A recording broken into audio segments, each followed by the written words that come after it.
Hari ini kita dapat berkumpul bersama-sama dalam kegiatan Psikis Webinar Series tahun 2021. Pada webinar ini, kami mengusung tema pemanfaatan aplikasi digital pada pembelajaran IPA dalam jaringan. Webinar kali ini kami selenggarakan sebagai forum untuk memfasilitasi diskusi dan ruang pembelajaran bagi para guru pada masa pandemi COVID-19. Sesuai dengan tema webinar kali ini, para penyaji akan menyampaikan praktik baik yang berkaitan dengan pelaksanaan pembelajaran jarak jauh khususnya di bidang IPA. Sebelum dimulai, izinkan saya untuk memperkenalkan diri. Saya Dian Purnama dari Divisi Program dan Training Semaktab in Science. Pada kesempatan kali ini bertanggung jawab sebagai moderator kegiatan. Baik, Bapak dan Ibu, peserta webinar, susunan acara webinar pada siang ini yakni diawali dengan penayangan lagu Indonesia Raya, kemudian dilanjutkan dengan Sameo Kalas dan Sameo Song, kemudian sambutan dari Ibu Direktur Sameo Kitab in Science, sekaligus pembukaan webinar ini secara resmi. Kemudian dilanjutkan dengan penyampaian materi webinar dan sesi tanya jawab, kemudian penutup. Bapak dan Ibu, kita akan mulai agenda pertama dari webinar ini, yaitu penayangan lagu Indonesia Raya yang akan dilanjutkan dengan penayangan Sameo Kalas. Hadirin dimohon untuk berdiri dan menyesuaikan posisi kamera.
Hadirin dipersilakan untuk duduk kembali.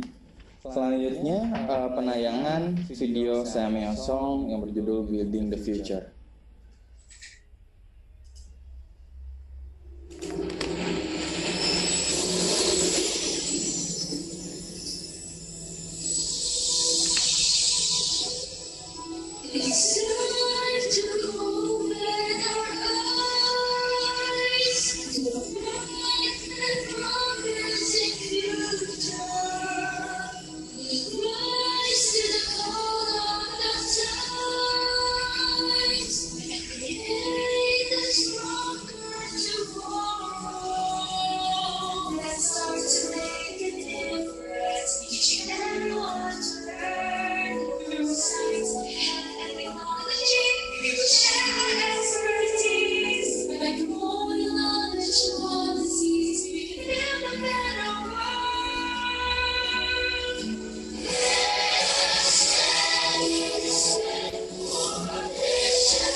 Baik, Bapak Ibu peserta webinar, acara selanjutnya adalah sambutan dari Direktur Siame.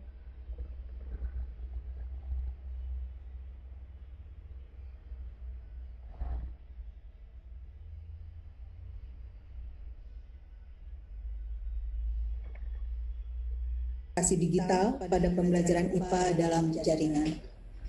Ibu Bapak yang saya hormati, dewasa ini pemanfaatan teknologi dalam para pendidik dan tenaga kependidikan. Selain itu, pandemi COVID-19 yang sedang melanda dunia pun telah menjadi katalis hebat yang memacu dunia pendidikan untuk lebih optimal dalam memanfaatkan teknologi, mengembangkan media-media pembelajaran yang interaktif. Untuk mengembangkan media pembelajaran yang interaktif, diperlukan kreativitas kita sebagai pendidik dalam memanfaatkan aplikasi digital untuk kegiatan pembelajaran.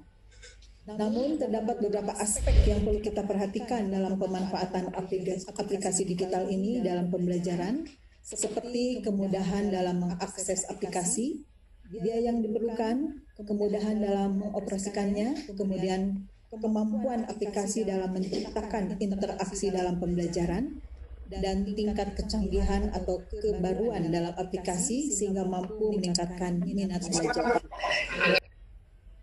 Ibu dan Bapak, dengan mempertimbangkan aspek-aspek tersebut, pemanfaatan aplikasi digital dalam pembelajaran diharapkan dapat meningkatkan keterlibatan siswa dalam pembelajaran daring dan juga membantu siswa dalam memahami konsep serta meningkatkan kesadaran kritis dari siswa.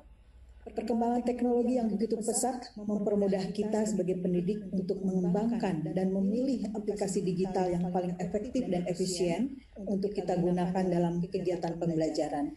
Namun teknologi dapat saja menjadi permasalahan apabila kita sebagai pengguna tidak dapat memiliki pengetahuan dan kemampuan yang mendukung pemanfaatan aplikasi digital tersebut.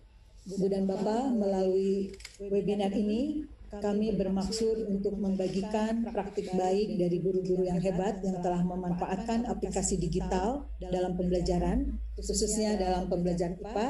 Dan pada webinar ini telah hadir Bapak Eri Teguh Kurniawan SSI dan juga Ibu Elizabeth Cahya Darmawan SSI MPD.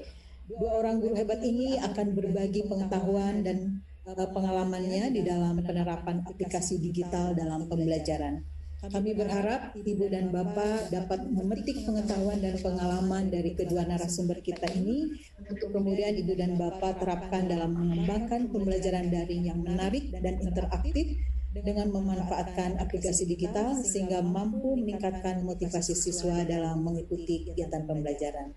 Peserta webinar yang berbahagia, mengakhiri sambutan ini, perkenankan saya untuk menyampaikan terima kasih kepada Bapak Eri dan juga Ibu Elizabeth yang telah berkenan untuk berbagi ilmu dengan kita semua. Semoga apa yang akan Ibu Bapak peserta webinar ini dapatkan menjadikan Ibu dan Bapak menjadi pendidik dan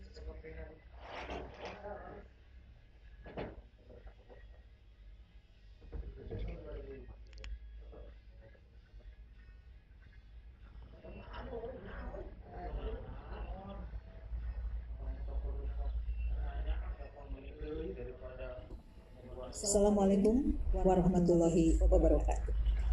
Waalaikumsalam warahmatullahi wabarakatuh. Terima kasih kepada Ibu Dr. Indrawati atas sambutannya. Bapak dan Ibu peserta webinar, sekarang kita akan mulai acara pokok yang yaitu penyampaian materi webinar. Sebelumnya, izinkan saya menyampaikan beberapa informasi terkait webinar ini. Pertama yaitu pembicara tadi sudah disampaikan oleh Bu Dr. Indrawati. Jadi pembicara hari ini adalah Bapak Eri Teguh Kurniawan SSI dan Ibu Elizabeth Cahya Darmawan SSI MPD. Masing-masing pembicara memiliki waktu presentasi selama maksimal 45 menit dan diskusi 15 menit. Pertanyaan dapat diajukan peserta melalui fitur chat YouTube. Akan kami rangkum pertanyaan tersebut dan akan kami sampaikan kepada narasumber. Untuk mendapatkan sertifikat, peserta wajib mengisi form presentasi online. tautan untuk mengakses form akan disampaikan pada akhir sesi webinar sebelum penutupan. Baiklah Bapak dan Ibu, selanjutnya presentasi dari pemateri pertama, yaitu Bapak Eri Teguh Kurniawan SSI, dengan topik pemanfaatan aplikasi digital dalam pembelajaran jarak jauh menggunakan Google Apps, Script, dan berbagai aplikasi Google lainnya. Sebelumnya saya akan membacakan sekilas biodata beliau. Beliau lahir di Subang. Beliau juga mengajar di SMP Negeri 1 Ciasem sebagai guru IPA. Selain itu juga beliau sebagai founder CDE Team.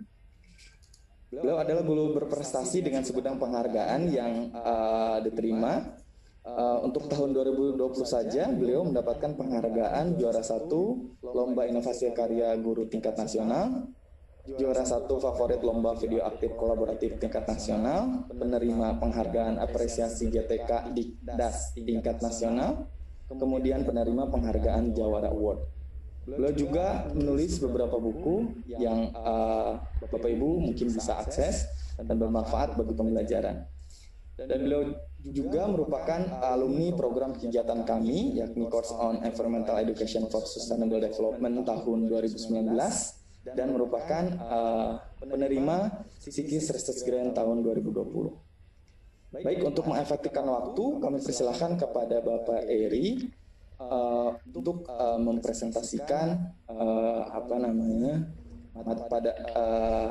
materi pada webinar kali ini.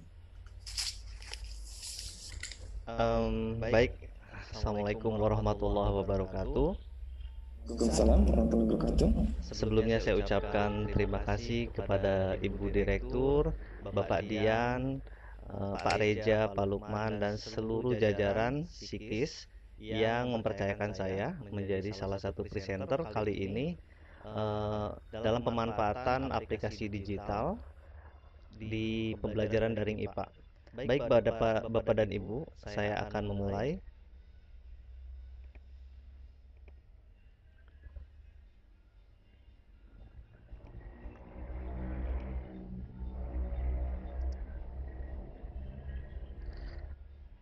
Sebelum saya mulai, saya ingin mengkonfirmasi apakah Bapak dan Ibu bisa melihat apa yang saya tampilkan di layar.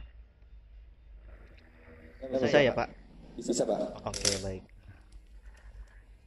Baik, perkenalkan saya Eri Teguh Kurniawan Suyatna. Saya guru dari SMP Negeri 1 Ciasem, Kabupaten Subang, tepatnya di daerah Pantai Utara. Jadi, saya jauh dengan Bandung. Orang berpikirnya Subang itu dekat dengan Lembang, Bandung, tapi saya Subangnya di daerah Pantura yang menuju ke Cirebon. Kita mulai.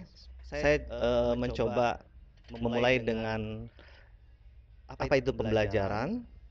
Bukan bermaksud untuk menggurui, saya hanya mencoba untuk mengingatkan kembali bahwa belajar adalah sebuah proses perubahan sikap dari hasil interaksi dengan sumber belajar.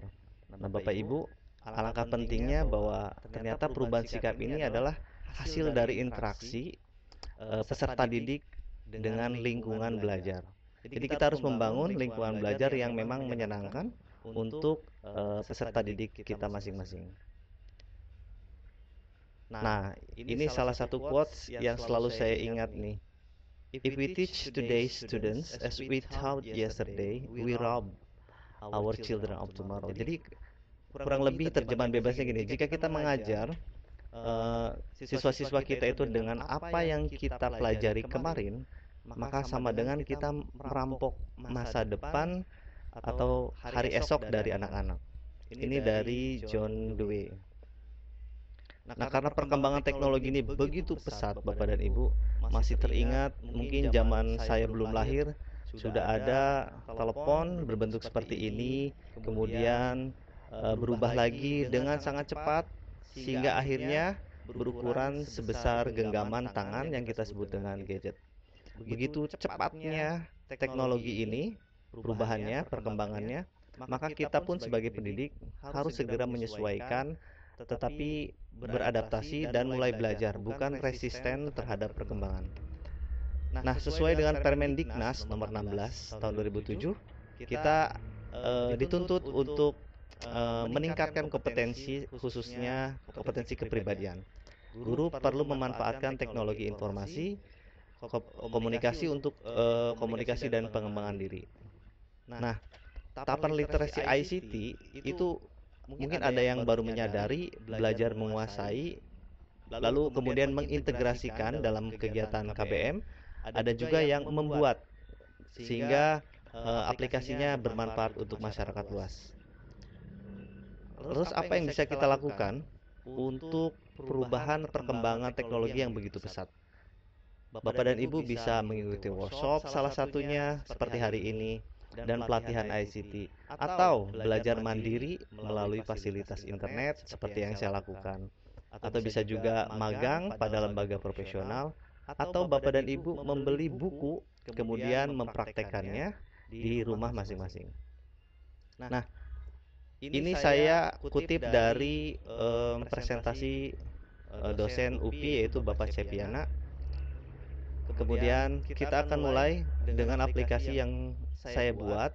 Yang pertama yaitu web app PJJ. Nah, aplikasi ini yang menghantarkan saya menerima apresiasi dari Kemendikbud, GTK Dikdas, di mana aplikasi ini sudah dilengkapi dengan rangkuman materi, video, penugasan, ada gamesnya, ada laporan ortu, dan sticky notes.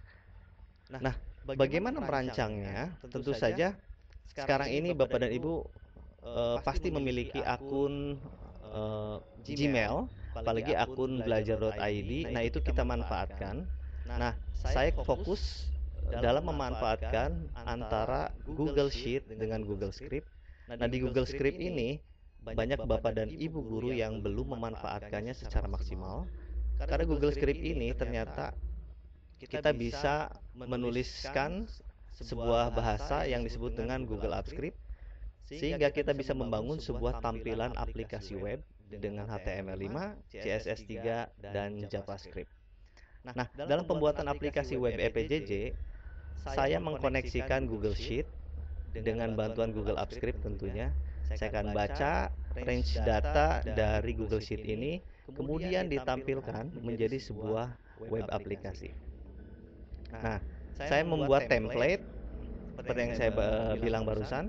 Kemudian template tersebut kita koneksikan dengan Google Apps Script dan ditampilkan dengan halaman web, sehingga aplikasi ini akan bersifat editable. Artinya Bapak dan Ibu bisa langsung mengedit jika terjadi kesalahan naskah tentunya.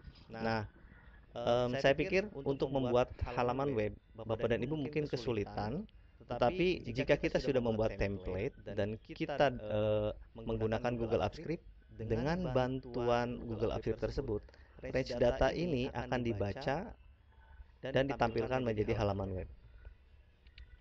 Fitur unggulan dari aplikasi web ini dengan Google Script, pertama saya membuat sticky notes. Sebetulnya ide ini muncul dari hasil diskusi dengan Pak Yudi Yanuar, P4TK IPA.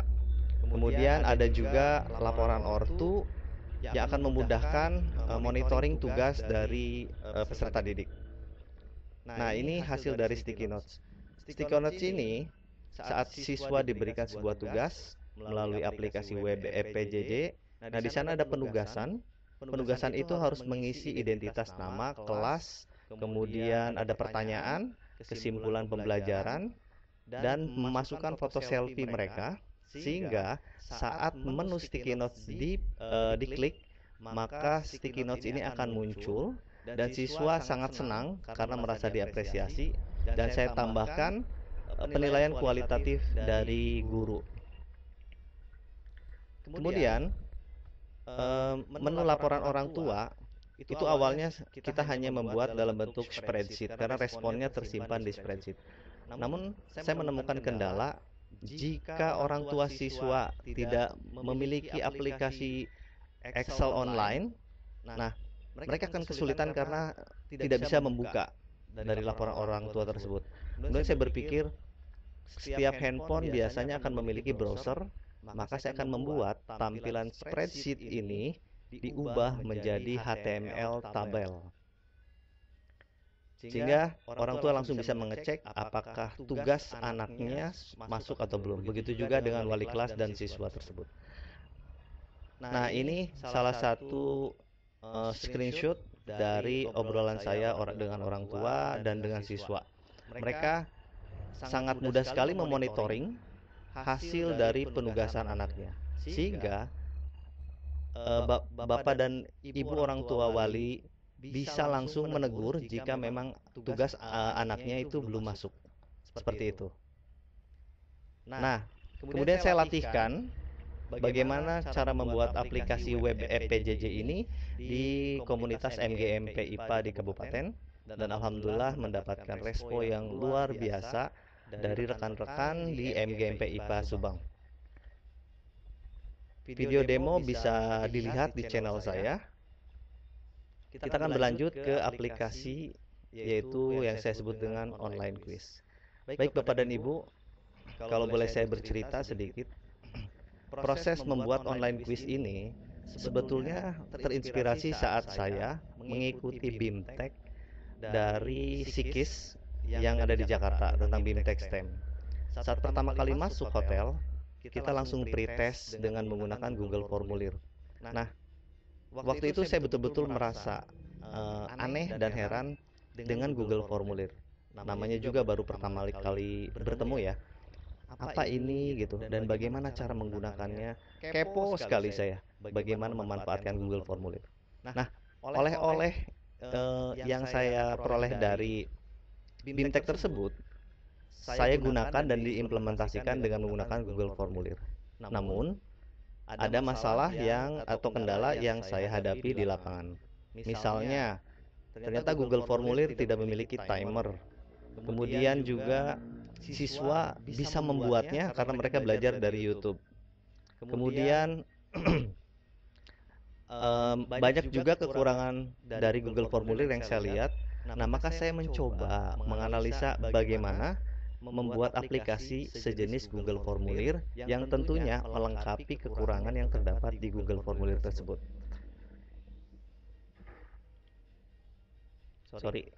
Maaf. Oke. Terdapat dua versi dari aplikasi online quiz ini. Yang pertama tatap muka, yang kedua mandiri. Nah, untuk pandemi COVID-19, saya desain untuk aplikasi ini menjadi mandiri. Apa perbedaan tatap muka dengan mandiri? Sebetulnya perbedaannya hanya jika pelaksanaan online quiz ini dilaksanakan di kelas, maka guru hanya bisa mengakses soal, sementara siswa hanya mengakses pilihan gandanya, sehingga siswa tidak bisa menjawab sebelum guru menampilkan soalnya. Dan hasilnya saya sudah tampilkan dalam bentuk diagram batang. Nah, untuk mandiri, versi prototip pertama, yaitu saya menggunakan QR Code.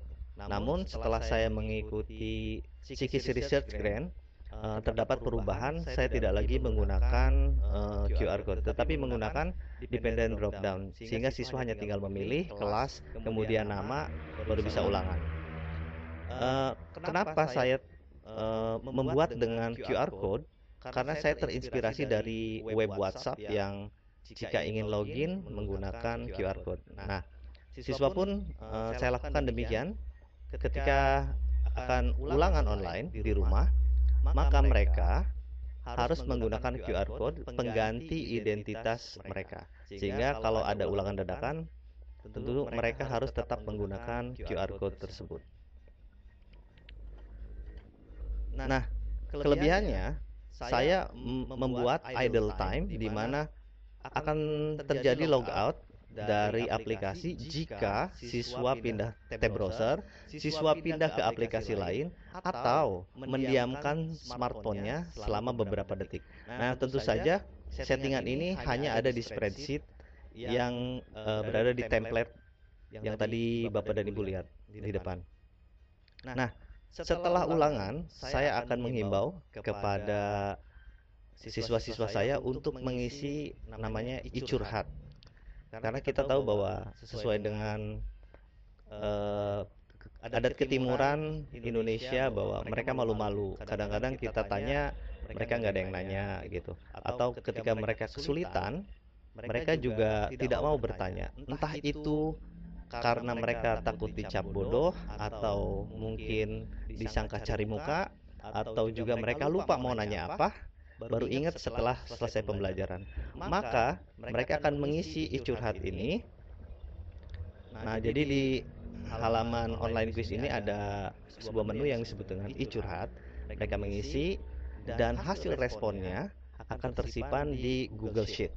Nah, di Google Sheet ini dengan bantuan Google Apps Script akan dikirimkan sebuah short message pukul 7 malam ke handphone saya. Jadi mereka tidak perlu tahu nomor handphone saya jika mereka ingin menyatakan atau mengemukakan kesulitan. Karena kalau saya mengetahui identitasnya, mereka khawatirnya malu dan tidak jadi untuk mengemukakan, sehingga saya hilangkan identitas. Namun hasilnya adalah sebuah gambaran kondisi di kelas tersebut tentang apa yang ternyata dirasakan sulit di kelas tersebut. Oke, ini masih tentang e-curhat. Kemudian video demonstrasi bisa Bapak dan Ibu lihat di channel saya. Nah, ini yang kemarin saya ikut sertakan dalam lomba inovasi karya guru di SMP. Sebetulnya prinsipnya sederhana Bapak dan Ibu, bahwa teknologi flipbook itu mungkin sudah 9 sampai 10 tahun yang lalu. Namun, apa sih hal kebaruan yang saya tambahkan di sana? Nah, saya melihat bahwa kebanyakan aplikasi flipbook ini berbasis PDF atau gambar, image, entah itu JPEG atau PNG. Nah, saya melihat bahwa PDF ini portable document format yang hanya bisa dibaca saja atau read only. Bagaimana jika kita membuat soal di flipbook tersebut? Tentu saja siswa hanya bisa membaca, tapi guru tidak bisa mengetahui hasil dari jawaban anak-anak. Nah, saya mencoba menyusun dengan Google Apps Script, tentu saja dengan HTML5, CSS3, dan JavaScript. Kemudian saya tambahkan juga augmented reality pada gambar-gambar tersebut. Jadi siswa akan membuka flipbook. Di flipbook itu ada gambar. Gambar inilah sebagai trigger untuk keluarnya augmented reality tersebut. Nah, ini contohnya pada konsep tekanan zat padat. Siswa bisa melihat bahwa jika luas permukaan dari paku dengan baut itu berbeda, maka hasil dari tekanan tersebut akan berbeda pula. Nah, mereka harus mencari jawabannya sendiri dengan inquiry tentunya. Nah, ini saat saya sosialisasi kemarin, kemudian saya perkenalkan teknologi AR untuk pertama kali, dan mereka sangat antusias. Mereka tidak menyangka bahwa kok bisa ada objek 3D di dunia nyata, padahal di gambar tidak ada. Baik, ini aplikasi Sigap. Memang saya tidak gunakan di daring pandemi, namun aplikasi ini terinspirasi saat saya mengikuti kegiatan IISD yang tadi disebutkan oleh Pak Dian. Ketika saya mengikuti kegiatan tersebut, saya timbul ide bagaimana caranya melaporkan koordinat dari sebuah lokasi bencana. Itu ide dasarnya seperti itu. Nah, saya mencoba menyusun, kemudian saya praktekkan tentang DRR atau Disaster Risk Reduction di kelas sebelum pandemi, 3 hari sebelum pandemi. Dan saya latih mereka bagaimana jika ada gempa atau bencana, kemudian melaporkan dengan aplikasi tersebut. Dan aplikasi tersebut kita hubungkan dengan bot Telegram, sehingga saya tidak perlu mengakses spreadsheet, tetapi ada notifikasi melalui bot tersebut. Nah, hasilnya adalah visualisasi maps dari aplikasi Sigap. Contohnya, karena daerah kami sering banjir di daerah Ciasem Pamanukan, maka saya latih mereka untuk melaporkan sehingga terlihat bahwa ternyata di daerah-daerah ini rumah siswa-siswa saya yang terkena dampak banjir gitu. Walaupun aplikasi ini hanya saya yang berwenang untuk melihat. Mungkin suatu saat ada instansi yang tertarik untuk mengembangkan aplikasi ini. Kemudian aplikasi Sigap ini melaporkan koordinat dan terhubung dengan bot Telegram seperti yang saya bilang. Setiap dari place marker ini ketika saya klik, saya akan bisa melihat gambar yang mereka laporkan. Seperti itu. Nah, aplikasi selanjutnya yang saya buat dengan rekan saya, Ibu Aryani Aninda di SMA N1 Cigombong, bahwa saya sebetulnya sering melakukan kolaborasi dengan emak-emak sebetulnya atau ibu-ibu bagaimana membangun sebuah aplikasi.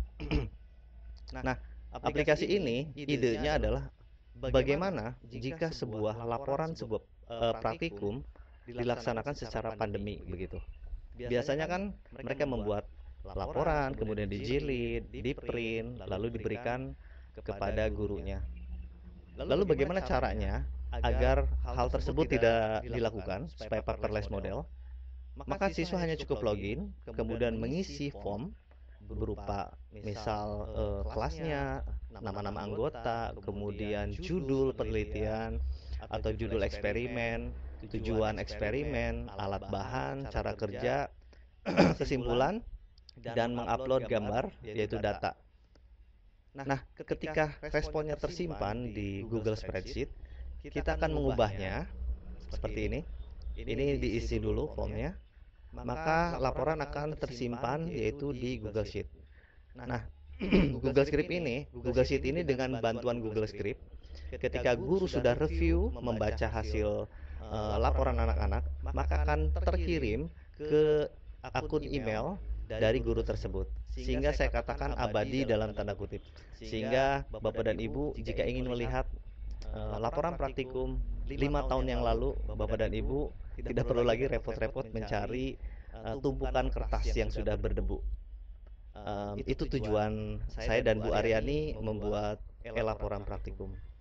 Nah, ini contohnya tersimpan rapih di akun email saya, dan hasilnya nanti dalam bentuk PDF tentang sebuah praktikum. Misal, waktu saya belajar tentang STEM, saya latih anak-anak untuk membuat sebuah produk dengan materi teknologi ramah lingkungan.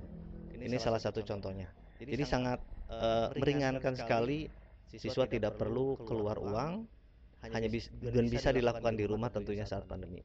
Itu ide utamanya sebetulnya. Nah, next project ini saya kolaborasi juga dengan Ibu Anti, Siti Sofianti dari SMP 3 Karawang Timur. Beliau salah satu peserta workshop saya, kemudian ngotot ingin belajar bagaimana membuat sebuah aplikasi, sehingga saya ajak beliau untuk berkolaborasi membuat digital tabel sistem periodik unsur kimia yang kita sebut dengan DTSPEC gitu.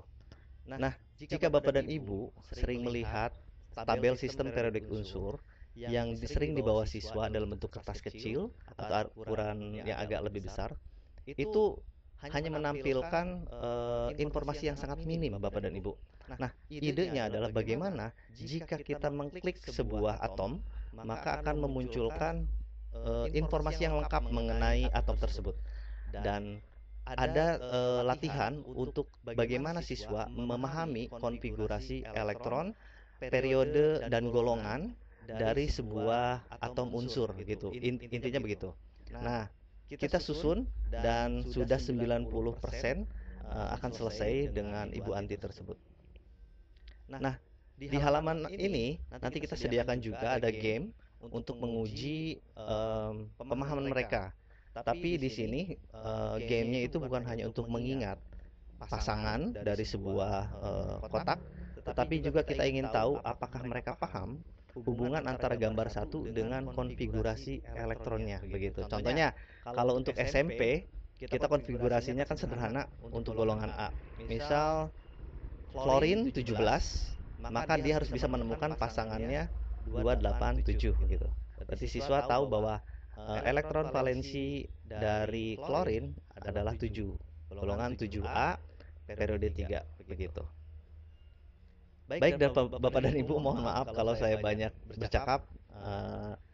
Hanya ini yang bisa saya paparkan untuk kali ini. Terima kasih Ibu Indrawati dan Pak Dian sebagai moderator.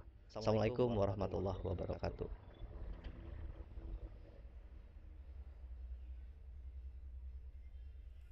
Kepada Bapak Eri Teguh Kurniawan yang telah mempresentasikan materi pada webinar kami.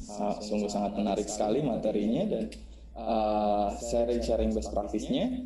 Bapak Ibu, sebelum tanya jawab, saya coba cek dulu di chat YouTube. Mungkin nanti akan coba dirangkumkan oleh panitia juga. Sementara saya coba resume sedikit materi yang tadi disampaikan oleh Pak Eri. Jadi di awal Pak Eri mengingatkan tentang learning, ya, belajar bahwa tidak hanya pengetahuan saja yang di delivery, tapi justru di intinya ke perubahan sikapnya dari hasil interaksi antara siswa dengan lingkungan gitu ya. Lalu tadi selanjutnya juga Pak Eri telah sharing juga bagaimana beliau mengembangkan banyak sekali aplikasi yang beliau kembangkan dari memaksimalkan fitur-fitur yang ada di Google ya, Google Script, dan tadi ada Google Sheet dengan email, dengan SMS dan sebagainya, menghasilkan berbagai macam aplikasi yang sangat berguna sekali bagi pembelajaran gitu ya. Nah, Bapak dan Ibu, saya coba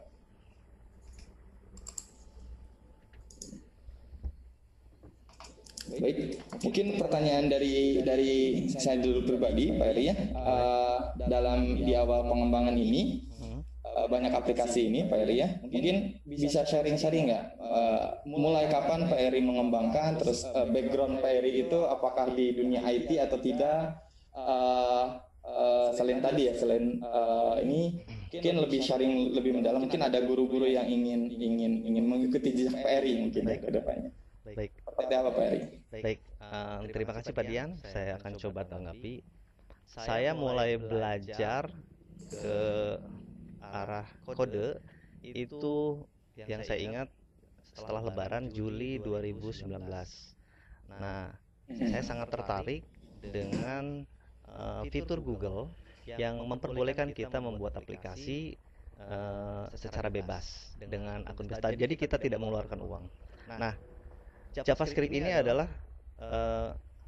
hal paling mendasar yang membuat, kalau analogi sederhananya begini, kalau HTML itu adalah bone atau tulangnya, maka CSS3 adalah kulit dan daging yang mempercantik sebuah tampilan aplikasi.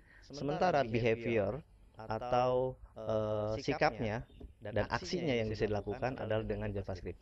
Tentu saja saya bukan tidak memiliki background IT sama sekali saat itu. Sama, saya pun belajar pusing dari mana memulai, dan saya tidak punya guru. Tapi sedikit demi sedikit, saat pertama kali mungkin buta sama sekali. Nah, kemudian saya belajar, ada sumber belajar dari sebuah website, misalnya yang jadi rujukan saya, wetreschools.com. Di sana kita bisa belajar beberapa bahasa, kemudian juga YouTube, konten YouTube banyak sekali. Kemudian juga forum-forum seperti Stack Overflow, Medium, dan lain sebagainya. Ketika saya menemukan kesulitan, saya akan mencari dan mengarahkan tangan saya ke Google. Begitu, Bapak. Baik, terima kasih Pak Eri. Mungkin ada pertanyaan, saya coba sampaikan ke Pak Eri. Mungkin saya coba sampaikan. Jadi pertanyaannya, apakah ada pelatihan terkait aplikasi ini? Artinya, apakah Pak Eri pernah mengikuti pelatihan yang berhubungan tadi dengan aplikasi Google, atau Pak Eri sendiri pernah mengadakan pelatihan, mungkin bekerja sama dengan institusi, atau kedepannya mungkin berencana melakukan pelatihan supaya guru-guru yang ingin belajar lebih tidak bisa mengembangkan aplikasi tersebut seperti Pak Eri. Baik, sebetulnya saya tidak pernah mengikuti pelatihan tentang teknologi informasi. Namun kadang saya suka penasaran saat saya menggunakan sebuah aplikasi. Nah, rasa penasaran ini seperti rasa lapar jika kita ingin makan, Bapak dan Ibu.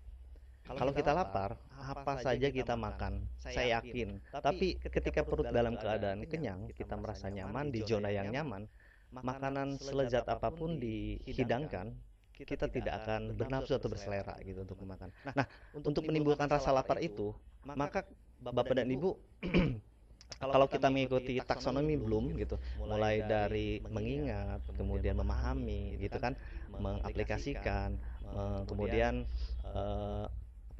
dengan tingkatan C yang lain sehingga sampai ke create, maka tingkatan tersebut itu harus dilalui gitu.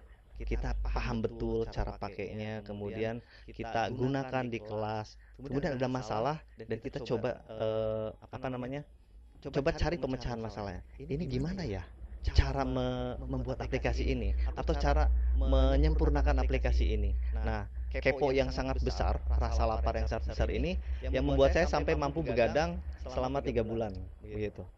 Hingga saya mampu menjawab tantangan, entah itu dari rekan permasalahannya atau saya sendiri yang mengalami. Begitu Bapak Ibu. Baik, terima kasih, luar biasa sekali. Jadi intinya rasa penasaran, rasa ingin tahu dulu ya yang dimunculkan Pak Eri ya. Ya, curiosity ya. Iya, betul. Stay hungry, stay foolish ya Pak Eri ya. Mungkin ada pertanyaan dari Ibu Direktur ini. Boleh Pak Eri, luar biasa. Sebelum saya merangkum yang lain, silakan Bu. Terima kasih Pak Dian. Luar biasa sekali Pak Eri. Terima kasih, Bu. Tadi saya mendengar di aplikasi yang dikembangkan itu ada fitur untuk orang tua ya, dan curhat siswa ya. Dari analisis curhat siswa yang masuk itu, kira-kira kesulitan siswa yang paling utama itu apa Pak? Kemudian respon orang tua itu bagaimana dengan pembelajaran daring ini? Apakah dengan pembelajaran daring yang dilakukan melalui aplikasi ini lebih mengaktifkan siswa, lebih terbuka, lebih mudah lagi untuk mengikuti pembelajaran IPA yang Pak Eri ampu. Terima kasih. Ya. Terima kasih Ibu. Saya akan coba tanggapi. Intinya, tadi pertanyaan Ibu yang pertama tentang curhat ya. Ya. Nah, mereka menyampaikan kesulitan tergantung materinya apa Bu. Misal pertemuan pertama, misal kita belajar tentang sistem reproduksi gitu misalnya. Nah, pertemuan pertama ini kita akan membahas tentang mitosis, meiosis misal. Nah, mereka kadang-kadang karena daring gitu, padahal kami sudah sediakan yang namanya rangkuman, video, kemudian juga penugasan pertanyaan yang jawabannya bisa dicari oleh siswa. Namun mindset siswa itu tetap kalau kita tidak jelaskan, mereka itu tidak paham, intinya begitu. Nah, ketika saya berikan menu e-curhat ini, mereka akan cerita misalnya dengan bahasa anak-anak. Pak, tolong dong dilengkapi dengan gambar anu, atau Pak, tolong dijelaskan kembali tentang mitosis, bedanya apa sama meiosis gitu. Mereka menyampaikan dengan bahasa anak-anak, dirangkum dalam sebuah rekap per kelas tersebut, dan saya akan simpulkan ternyata kesulitan siswa itu sama kurang lebih Bu. Misal ya, tadi tentang mitosis meiosis tadi mereka tidak paham bedanya, misal fase dari tiap pembelahan sel tersebut. Nah, ini akan menjadi sebuah info emas buat saya sebagai pendidik bahwa ada masalah yang terjadi di proses KBM minggu kemarin misal begitu. Seperti itu Ibu. Ya, artinya anak-anak kan sebenarnya banyak informasi yang diberikan. Apakah kemauan membaca yang kurang, gitu kan? Kan sebenarnya kan informasi itu pasti ada di beberapa ya. Berarti ini bagaimana meningkatkan kemauan dan kemampuan membaca siswanya ya, untuk mencari informasi yang ada di situ. Ya, betul Bu. Terima kasih, Pak. Saya sangat setuju sekali karena kemampuan literasi ya dari siswa-siswa kita itu sangat-sangat rendah. Termasuk saya juga mungkin ketika membaca informasi ingin cepat-cepat selesai, padahal informasinya ada di situ juga. Misal, contohnya begini, saya berikan sebuah link ulangan, kemudian ada passwordnya di sebelahnya. Mereka langsung membuka linknya, tapi belum lihat passwordnya. Pasti mereka japri sama saya, Pak passwordnya apa? Gitu. Baca atuh, di linknya ada gitu misal. Contohnya gitu Pak. Ya, terima kasih Pak. Mungkin sekarang mulai bermunculan pertanyaan Pak Eri, saya coba sampaikan Pak Eri ya. Ini beberapa pertanyaan dari para peserta di YouTube. Saya coba pilih pertanyaan yang kira-kira esensial. Pertama dari Pak Rudi Gultom, apakah aplikasi web ini dapat berjalan secara offline? Pertama itu. Kedua, mungkin dari Ibu Evi Supiana, apakah sudah ada aplikasi, artinya sudah bisa di-share atau digunakan oleh guru yang lain atau hanya di dalam kelas Pak Eri saja? Itu dua dulu mungkin Pak Eri. Baik, dua dulu ya. Pertanyaan dari Pak Rudi Gultom. Pak Rudi Gultom ini sebetulnya peserta workshop saya. Saya ingat beliau dari Sumatera. Pak Rudi memang sering japri saya, sedang semangat sekali belajar membuat aplikasi web berbasis Google Apps Script. Nah, jika kita pahami dari kata Google Apps Script, artinya kita hanya bisa melakukannya secara online. Karena kita tidak perlu membuat server atau menyewa server, sewa hosting atau domain, karena kita menitipkan datanya di Google. Kalau kita ingin terkoneksi ke Google, bukan lokal, berarti kita harus online, begitu. Intinya begitu Bapak Ibu. Kemudian pertanyaan dari Ibu siapa tadi? Saya lupa. Evi. Bu Evi Sufiana. Bu Evi ya. Baik Bapak dan Ibu yang sebetulnya tertarik dengan pengembangan, sebetulnya saya bisa saja Bapak Ibu saya berikan. Kalau sumber kodenya saya berikan sama Bapak Ibu, bisa nggak Bapak dan Ibu menggunakannya, maksudnya gitu? Paham ya Pak? Kayak dikasih sebuah tools, tapi bagaimana cara mengoperasikannya ini? Makanya kunjungi channel saya. Di sana ada mulai dari tahap paling mudah sampai tahap yang agak sulit gitu. Sehingga kalau saya kasih sumber kode, minimal dia bisa menggunakannya. Begitu seperti Pak Rudi itu, saya kasih sumber kodenya, kemudian dia akan melihat susunan kodenya dan dia akan bisa memodifikasi. Begitu Bapak dan Ibu. Secara saya yang awam Pak Eri ya, bukan aplikasi yang tinggal install atau tinggal running ya, perlu di penyesuaian lagi ketika ini scriptnya ya. Sebetulnya sih hanya tinggal pakai Pak. Cuman maksud saya, jika Bapak dan Ibu ingin, karena saya sudah sediakan template ya, template tadi, nah akan dibaca menjadi sebuah aplikasi. Tapi jika Bapak dan Ibu ingin mengembangkan, nah ini butuh kemampuan khusus tentunya gitu. Jadi dalam pengembangan untuk kemampuan khususnya. Iya. Baik. Mungkin saya cukupkan sekian dulu. Mungkin karena durasi dari pertanyaan sudah mungkin nanti ada pertanyaan-pertanyaan susulan di sesi akhir nanti setelah pemaparan kedua dari Ibu Eli. Baik, terima kasih Pak Eri Teguh Kurniawan atas paparannya dan diskusinya yang sangat menarik ini. Baik Bapak dan Ibu, selanjutnya saya hormati pemateri yang kedua, Ibu Elizabeth Cahya Darmawan SSI MPD dengan topik pembelajaran IPA dalam jaringan menggunakan model PJBL, Project Based Learning from Home.